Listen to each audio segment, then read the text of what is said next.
Tonight, the list of criminal investigations into Donald Trump, his business, his cronies, and their cronies just got even longer. Citing people with knowledge of the matter, the New York Times reports that federal prosecutors in Brooklyn, that's different than the Southern District, have been investigating whether several Ukrainian officials helped orchestrate a wide-ranging plan to meddle in the 2020 presidential campaign, including using Rudy Giuliani to spread their misleading claims about President Biden and tilt the election in Donald Trump's favor. The investigation started in the last months of the Trump administration, and it is separate to the Manhattan federal criminal probe into Giuliani and Ukraine. The Times says Giuliani is not a subject of the Brooklyn investigation, but that prosecutors are focusing on at least one Ukrainian official, Andrei Derkach, who met with Giuliani in Ukraine in 2019. Ken Vogel is one of the New York Times reporters who broke the story of this previously unknown Brooklyn investigation. Betsy Woodruff-Swan of Politico has been covering Giuliani in Ukraine for years, and both join me now.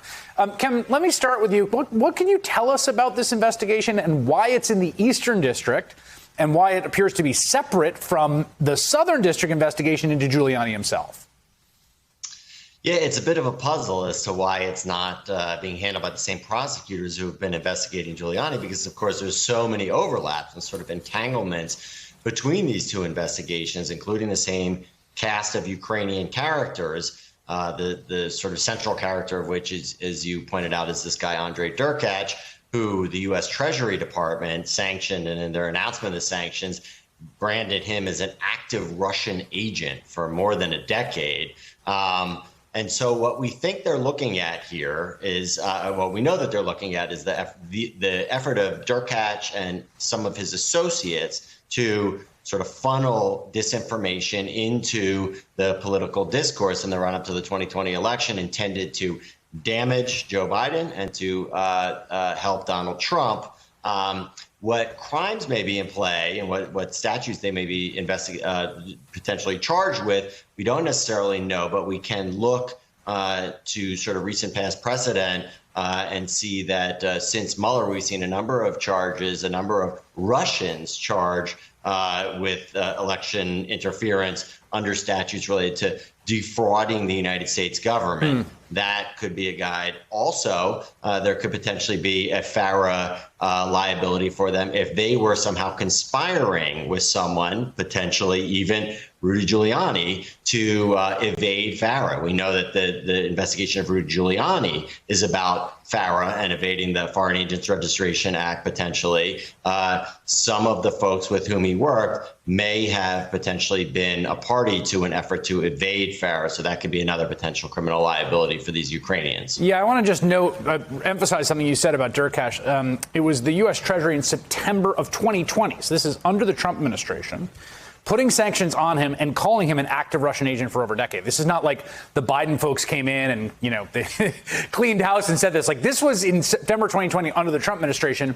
And Betsy, one thought I had when I read the Times piece that Ken is one of the reporters on was like, yeah, I feel like I watched them do this in front of all of our faces. Like, tons of Ukrainians popping up all over the place for 2 years. I knew 24 Ukrainian operatives' names. I wouldn't have any reason to know, but for the fact they were clearly trying to interfere in American politics. The United States government has done everything short of jumping up and down and lighting its hair on fire to say that Andrei Derkach is a Russian agent.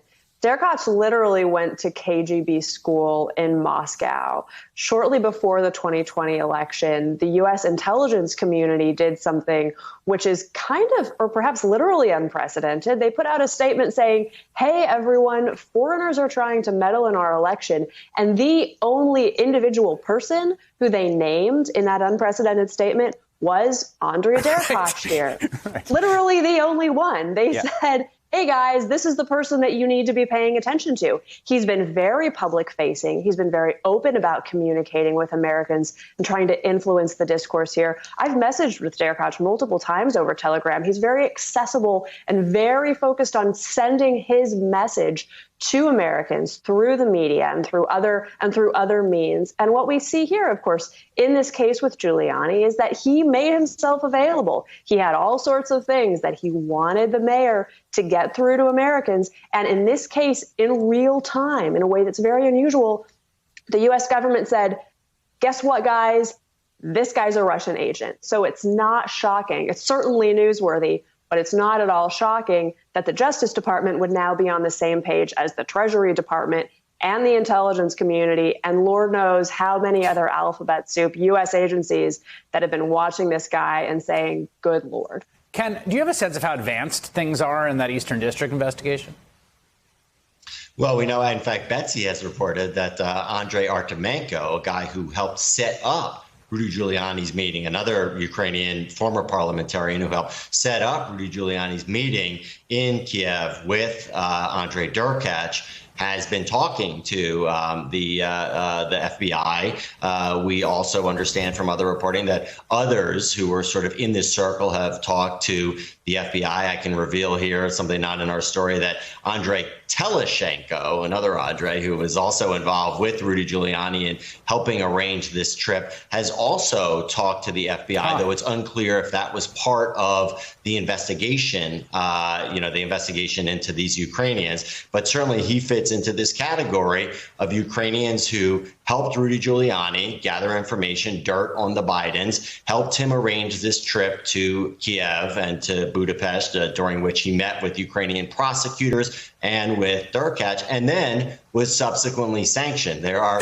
a number of folks who sort of fit this fact pattern. And while we can't say with precision which ones of them may be targets of the investigation or subjects of the investigation, we know, because we know, as Betsy pointed out, that the Treasury and the intelligence community was kind of ringing the alarm bells about these guys and then subsequently sanctioned them, that this is the universe of folks who an investigation like this would logically look at. Betsy, quickly here, Manhattan federal investigation. The judge has appointed a special master to sift through Giuliani's, the second time we've seen this because of Michael Cohen. That has sort of receded to the background a little bit because of the news about the Trump investigation, but that seems very active as well.